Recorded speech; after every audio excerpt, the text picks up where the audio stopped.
తెలంగాణ సరిహద్దు ఉసూర్ కర్రెగుట్టలో మోహరించిన కేంద్ర భద్రతా బలగాలను వెంటనే వెనక్కి తీసుకోవాలని డిమాండ్ చేశారు పౌర హక్కుల సంఘం నేత ప్రొఫెసర్ గడ్డం లక్ష్మణ్. ఎన్కౌంటర్ జరిగితే దానికి పూర్తి బాధ్యత రాష్ట్ర ప్రభుత్వమే తీసుకోవాలన్నారు. ఆయుధాలు పట్టుకున్నారనే నెపంతో ప్రజలను చంపేస్తారా అని మండిపడ్డారు. ఘటనపై స్థానిక మంత్రి సీతక్క తక్షణమే స్పందించాలన్నారు పౌర హక్కులు ప్రజా సంఘాల నేతలు. అమిత్ షా ఆదేశంతోనే ఉసూర్ కర్రెగుట్టలో కేంద్ర బలగాలు చుట్టుముట్టాయన్నారు. ఇప్పటికైనా బలగాలను వెనక్కి తీసుకొని శాంతి చర్చలు జరపాలన్నారు నేతలు. తెలంగాణ సరిహద్దులో కేంద్ర బలగాలు మోహరించడాన్ని వ్యతిరేకిస్తూ హైదరాబాద్లో నిరసన చేపట్టారు పౌర హక్కులు ప్రజా సంఘాల నేతలు.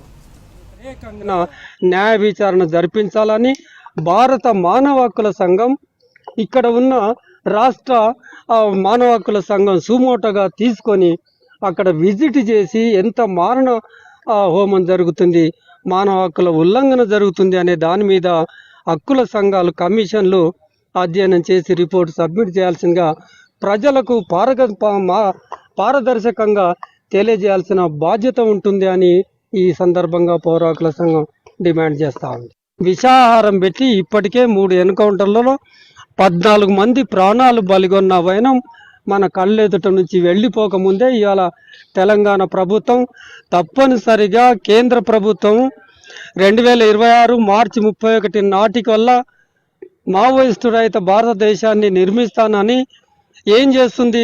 మావోయిస్టు రహితం అంటే హింస అంటే ప్రాణాలు పోతా ఉన్నాయి. మానవ హక్కుల ఉల్లంఘన భారతదేశంలో ఇంత పెద్ద మొత్తంలో జరుగుతూ ఉంది.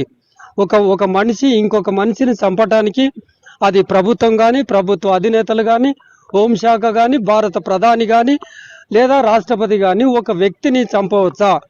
కేవలం ఆయుధాలు పట్టుకొని సంచరిస్తున్నారనే ఒకే ఒక నేరం మోపి, ఎంత నేరం, ఆయుధాలు పట్టుకోవటం నేరం, ఆ నేరానికి ఎంత శిక్ష ఉంటుందో ప్రతి సెక్షన్ చెబుతుంది.